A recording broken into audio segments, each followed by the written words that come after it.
যখন খুব রেস্টুরেন্টে খাবার খেতে ইচ্ছে হচ্ছে কিন্তু সুযোগ হয়ে উঠছে না, ঘরে আছে ময়দা আর টক দই, তাহলেই আপনারা বাড়িতেই বানিয়ে নিতে পারেন নরম তুলতুলে নান।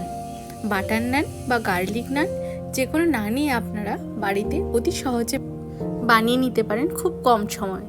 গরম গরম নান আর চিকেন কষা হলে তাহলে আর রেস্টুরেন্টে যাওয়ার প্রয়োজন হবে না। চলুন আজ আমি আপনাদের সাথে শেয়ার করব কিভাবে বাড়িতেই নরম তুলতুলে নান বানিয়ে নিতে পারেন। বাড়ির বানানো নান খেলে তাহলে আর রেস্টুরেন্টের নানের কথা মনেই পড়বে না। কথা দিলাম এত টেস্টি হয়।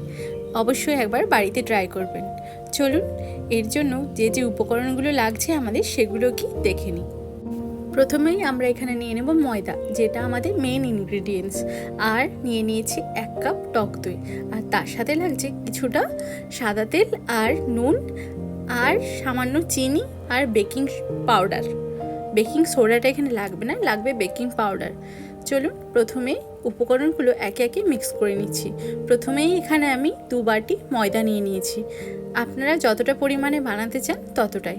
আমি এখানে যতটা পরিমাণ ময়দা নিয়েছি তাতে আমার 10টা মতো নান হয়ে যাবে। তো আপনারা যেমন শেপের যেমন সাইজের বানাবেন ততটা পরিমাণ ময়দা নেবেন। আর তার সাথে নিয়ে নিয়েছি 1 চিমটে নুন আর 1 চামচ চিনি আর বেকিং পাউডার, আর দিয়ে দেব সাদা তেল। যেমন আমরা লুচি বা পরোটার জন্য ময়দা মাখি, তেমনই সেমভাবে আমাদের ভালো করে উপকরণগুলোকে মিশিয়ে নিতে হবে। এই নান বানানো খুবই সহজ।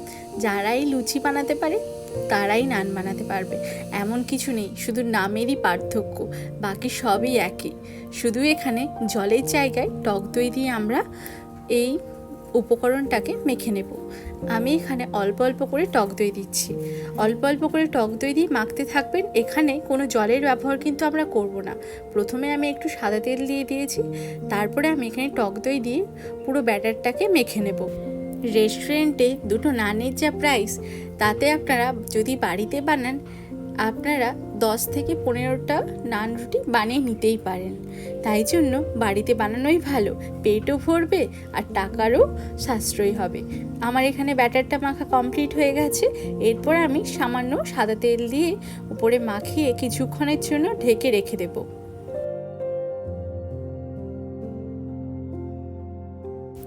যতটা সময় আপনার কাছে আছে ততক্ষণ আপনি ঢাকিয়ে রাখতে পারেন। দেখুন যে ব্যাটারটা আমরা মেখে রেখেছিলাম সেটা কত সুন্দর ফুলে গেছে আর কতটা সফট হয়ে গেছে। এরপর আবার কিছুক্ষণ আমরা একটু মেখে নেব। তারপরে ছোট ছোট লেচি কেটে নেব এই নানটাকে বেলার জন্য। নান বিভিন্ন শেপেরই হয়।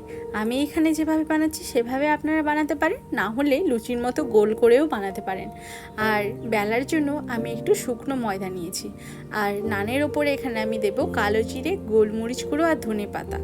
আপনারা চাইলে যদি আপনারা গার্লিক নান বানাতে চান তাহলে এর ওপরে আপনারা একটু গার্লিক কুচি দিয়ে দেবেন।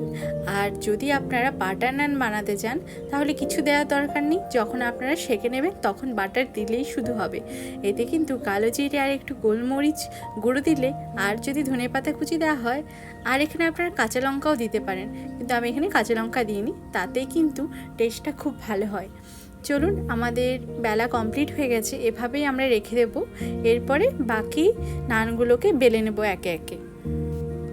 প্রতিদিন তো সবার রুটি খেতে ভালো লাগে না, তাহলে এক আধ দিন বাড়ির বাচ্চাগুলোকে আপনারা এই নান বানিয়ে দিতেই পারেন। দেখুন আমি বলেছিলাম না 10 থেকে 15টা হয়ে যাবে, অনেকগুলোই হয়ে গেছে। এরপরে চলুন আমরা এই নানগুলোকে সেঁকে নেব। এর জন্য প্রথমে যে নানটা আছে এর পেছনে আমাদেরকে একটু জল দিয়ে দিতে হবে। আমি কিন্তু তেল দিচ্ছি না, জল। এরপর তাওয়া যদি গরম হয়ে যায় তার উপরে আমরা দিয়ে দেব। এরপরে আপনারা ঢাকা দিতে পারেন, নাও দিতে পারেন। এরপরে দেখবেন অনেকটা ফুলে যাবে। কিন্তু এখানেই আমাদের কমপ্লিট হয়ে যায়নি, এখানে 1-2বার উল্টে পাল্টে আমরা একটু ভেজে নেব। তারপরে আমরা যেহেতু তন্দুরি নান বানাচ্ছি সে কারণে গ্যাসের ফ্লেমে কিছুক্ষণ আমাদের ভাজতে হবে, যাতে একটু তন্দুরি ফ্লেভারটা আসে। আমি যেভাবে করছি আপনারা চাইলে সেভাবে করতে পারেন। দেখুন এতে কত সুন্দরভাবে ফুলে যাবে আর হুবহু রেস্টুরেন্টের মতনই খেতে লাগে। দেখুন এখানে তন্দুরি ফ্লেভারটাও হয়ে যায়। দেখবেন আবার এভাবে করতে গিয়ে যাতে খুব বেশি না পুড়ে যায়। গ্যাসের ফ্লেমটা এই সময় খুব লোতে রাখতে হবে। দেখুন কত সুন্দর ফুলে গেছে, তাই না? খেতেও কিন্তু দারুণ হয়। অবশ্যই একবার বাড়িতে আপনারা ট্রাই করবেন। এরপরে আমি একে একে সবগুলো নানকে ভেজে নেব। দেখুন সবগুলোই কিন্তু ফুলেছে।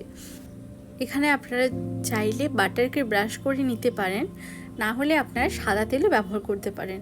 আর যদি আপনারা ডায়েট করছেন তাহলে সাদা তেল বা বাটার কিছু দেওয়ার প্রয়োজন নেই, এমনিতেই খেতে কিন্তু খুব ভালোই হয়। ভিডিওটা যদি ভালো লাগে তাহলে অবশ্যই আমাকে কমেন্টে জানাবেন, আর বাড়িতে একবার অবশ্যই বানিয়ে দেখবেন। যদি ভালো হয় আমাকে কমেন্টে জানাবেন। দেখা হচ্ছে আপনাদের সাথে পরের নতুন কোনো ভিডিওতে। সবাই খুব ভালো থাকবেন, আর আমার চ্যানেলে নতুন হলে চ্যানেলটাকে সাবস্ক্রাইব করার অনুরোধ রইল। আর যদি আপনারা ফেসবুক থেকে দেখছেন তাহলে আমার পেজটাকে ফলো করে নেবেন। সবাই খুব ভালো থাকবেন। দেখা হচ্ছে পরের নতুন কোনো ভিডিওতে।